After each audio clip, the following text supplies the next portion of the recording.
Bonjour chers amis, pendant ce temps de confinement, je vous propose chaque mercredi de méditer ensemble quelques passages de l'encyclique Fratelli Tutti que le pape François vient de nous adresser. Vous pourrez de semaine en semaine ainsi vous préparer ou prolonger cette petite réflexion en lisant vous-même quelques pages. Aujourd'hui, très simplement, l'introduction de cette encyclique, les numéros 1 à 8, que vous pouvez retrouver facilement sur Internet ou en vous procurant ce livre. Cette encyclique, elle est placée sous le patronage de Saint François d'Assise. C'est ce qu'a voulu, ou c'est l'appel que le pape lui-même a reçu pour prendre ce nom de Saint François et puis pour publier la première encyclique Laudato Si et maintenant celle-ci Fratelli Tutti. Et le pape place cette encyclique sous le patronage de Saint François d'Assise, notamment dans le dialogue que Saint François a eu avec toute la création, avec tous ses frères et avec aussi le sultan qu'il est allé rencontrer, comme le pape lui-même est allé rencontrer l'imam à Abu Dhabi. Il revient souvent sur cette rencontre pour nous faire prendre conscience de ce qui se joue dans cette encyclique et dans sa réflexion autour du dialogue. Le dialogue est un échange de dons, disait le pape Jean-Paul II.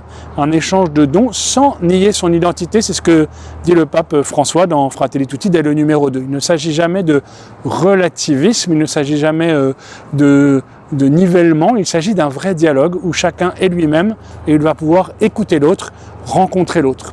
Et dans les numéros 3 et 4, toujours dans cette introduction de cette encyclique sociale que le pape François veut nous donner pour que nous puissions vivre l'évangile dans la société, dans notre monde, eh bien le pape invite à vivre cette fraternité comme une soumission, je le cite, humble et fraternelle. Une soumission mutuelle, humble et fraternelle. Nous pourrions réfléchir cette semaine sur cette soumission, cette obéissance, c'est un mot souvent qui nous choque un peu ou qui fait un peu grincer nos oreilles. Lorsque saint Paul nous parle d'être tous soumis les uns aux autres, eh bien nous sommes soumis les uns aux autres dans cette fraternité qui, dit le pape François, consiste à renoncer à tout désir de suprématie sur l'autre. Il y a toujours en nous un désir de pouvoir, un désir de puissance qui risque de s'imposer aux autres.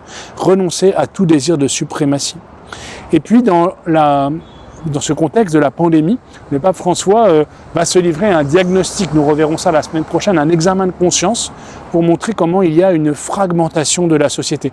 En France, nous avons été beaucoup marqués par le livre de Jérôme Fourquet, L'archipel français, sorti l'année dernière. Il y a un risque de fragmentation, de délitement, on pourrait dire, d'individualisme tellement accentué que chacun vit juxtaposé les uns à côté des autres et chacun vit parfois contre les autres et non plus pour les autres. Et le pape François se demande comment agir. Pas seulement avec des mots, pas seulement avec des slogans, pas seulement avec des idées, mais comment agir réellement. Et pour cela, il propose d'agir avec une vision, avec un projet, avec un rêve. Ce rêve, dit le pape François, il emploie souvent ce mot, un rêve d'une fraternité universelle, un rêve d'une humanité plus fraternelle aussi, c'est-à-dire à la fois plus profonde et en même temps plus étendue. Et ce rêve, eh bien, il suppose de reconnaître que nous avons tous un même Père. Être frère, c'est reconnaître que nous avons un Père. Et le pape insiste aussi pour présenter François d'Assise comme une figure de frère et de père. Il est devenu un père pour ses frères et il nous invite à devenir aussi des pères en étant des frères. Nous sommes frères parce que nous avons un Père et nous devenons pères parce que nous sommes frères. Voilà une première lecture de ces quelques pages inaugurales. Nous retrouvons la semaine prochaine pour poursuivre avec le chapitre 1 que je vous invite à lire chez vous. Bonne semaine.